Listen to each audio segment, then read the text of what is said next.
Salam, damai di hati, sahabat firman yang diberkati Tuhan.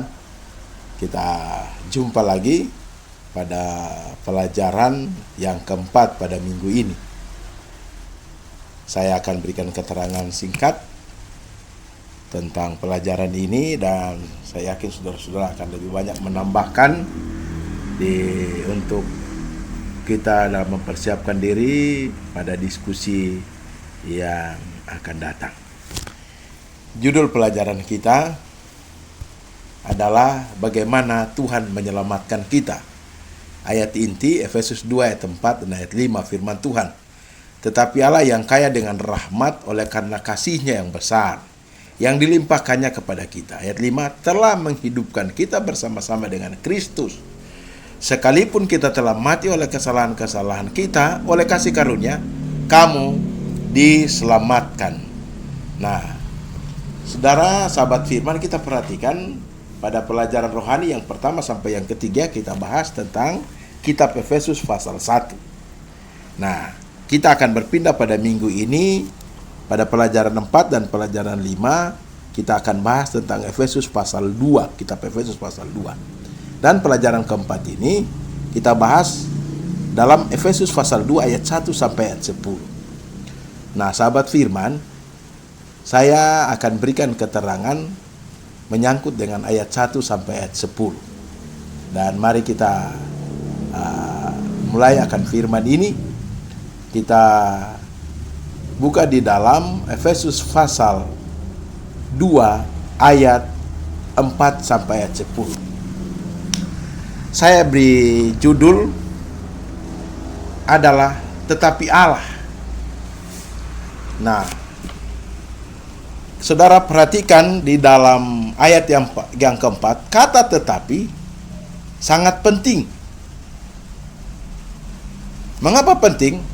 Karena kata tetapi mengontraskan keadaan manusia yang mati. Mati karena diperbudak dan dimurkai dengan anugerah yang besar dan berlimpah. Nah, mari kita lihat. Frasa tetapi Allah adalah kabar baik, sahabat firman, yang menyingkapkan dahsyatnya anugerah Allah, yang menyingkapkan inisiatif keselamatan datang dari Allah. Nah, keselamatan sama sekali bukan hasil usaha manusia.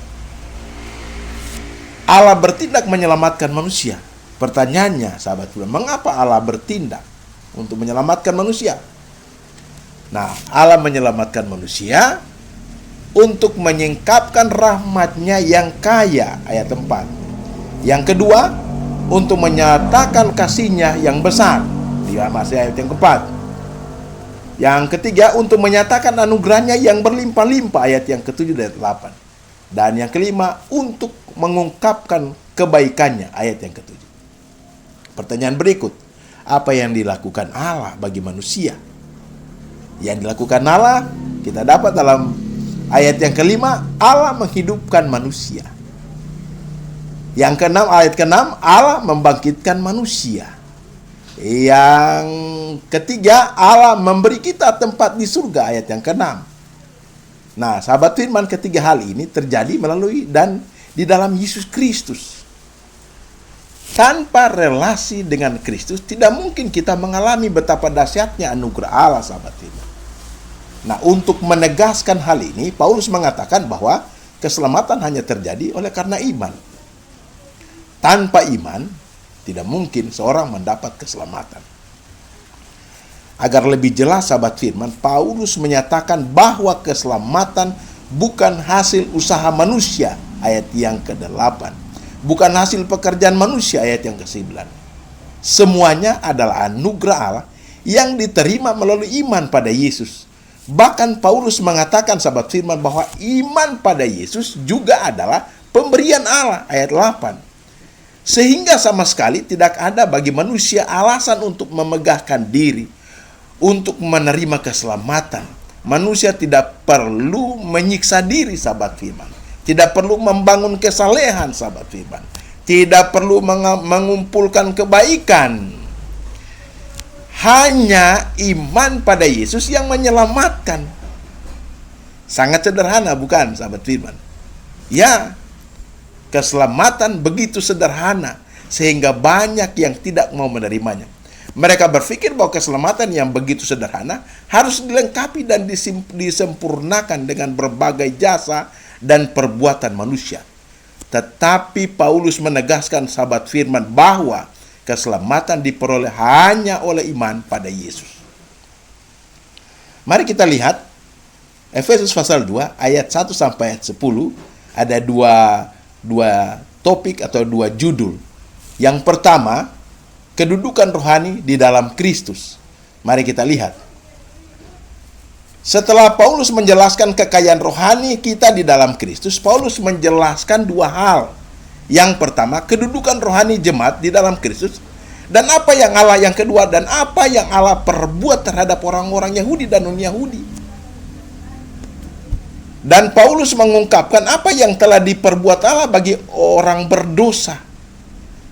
Ia memaparkan status dan kondisi hidup jemaat Efesus, bahkan juga dirinya sebelum menerima Kristus di ayat yang ketiga.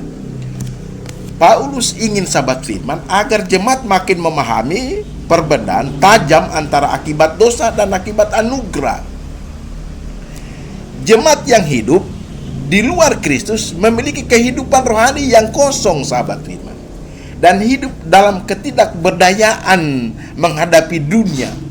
Sebaliknya, jemaat yang hidup di dalam Kristus akan dihidupkan, diperbaharui, dan dibangkitkan untuk hidup dalam kemuliaan kuasa pemerintahan dan kedaulatan Kristus.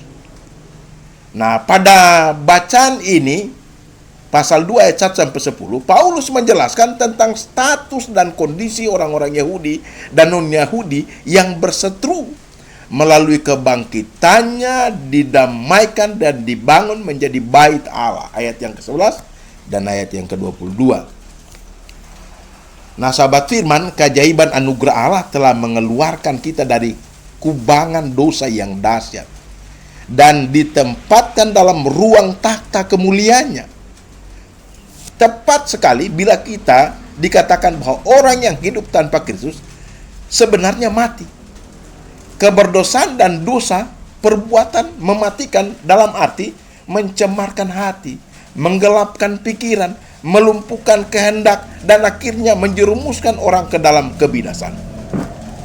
Sahabat Tuhan yang diberkati Tuhan, hidup dapat berubah radikal hanya oleh di dalam Kristus.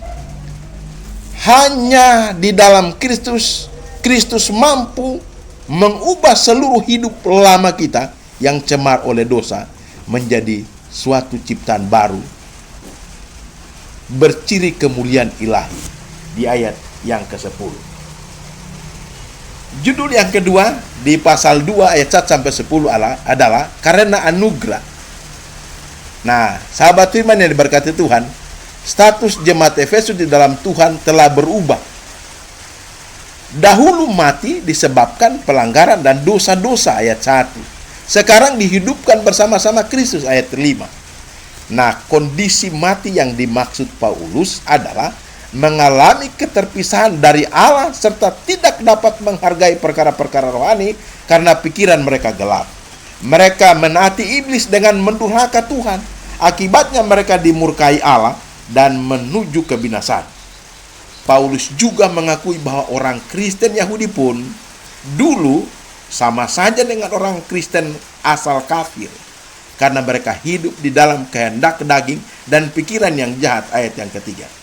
Namun Allah menyatakan kasih karunia dan kemurahan yang besar. Mereka diselamatkan dari pemahaman dosa, perhambaan dosa, maut, dan murka Allah oleh iman kepada Kristus. Di dalam Kristus Allah membangkitkan mereka yang sudah mati secara rohani dan memberikan tempat tinggal yang mulia dan warisan bersama Kristus di surga. Itulah yang merubah status mereka. Perubahan itu terjadi, sahabat firman, tanpa andil manusia sedikit pun. Sebab tidak ada perbuatan baik yang dapat melayakkan manusia menerima keselamatan. Di ayat yang ke-8. Oleh karena itu, sahabat firman, tak seorang pun dapat membanggakan diri, karena keselamatan itu merupakan pemberian Allah. Ayat yang ke-9. Nah, sahabat Tuhan yang diberkati Tuhan, keselamatan manusia memang terjadi bukan karena perbuatan baik, tetapi Allah menyediakan aneka perbuatan baik bagi orang yang telah diselamatkan. Jadi perbuatan baik itu bukan persyaratan sebuah keselamatan, melainkan ucapan syukur atas keselamatan itu. Dengan demikian, kita tahu bagaimana kita harus mengasihi hidup dengan melakukan perbuatan baik yang Allah telah persiapkan. Hanya dengan demikianlah hidup kita berharga dan menyenangkan hatinya. Kita datang kepada kesimpulan. Jika saudara membaca Efesus 2 ayat 4, kita perhatikan bahwa Paulus kembali kepada pernyataan yang diselingi pada ayat yang kedua. Tetapi Allah, ini merupakan kontras yang menyelamatkan, kaya dengan rahmat, kekayaan kasih karunia dan kemuliaannya. Di pasal 1 ayat 17 dan ayat 18. Rahmat Allah itu tidak ada batasnya, sahabat Tuhan, karena kasihnya yang besar.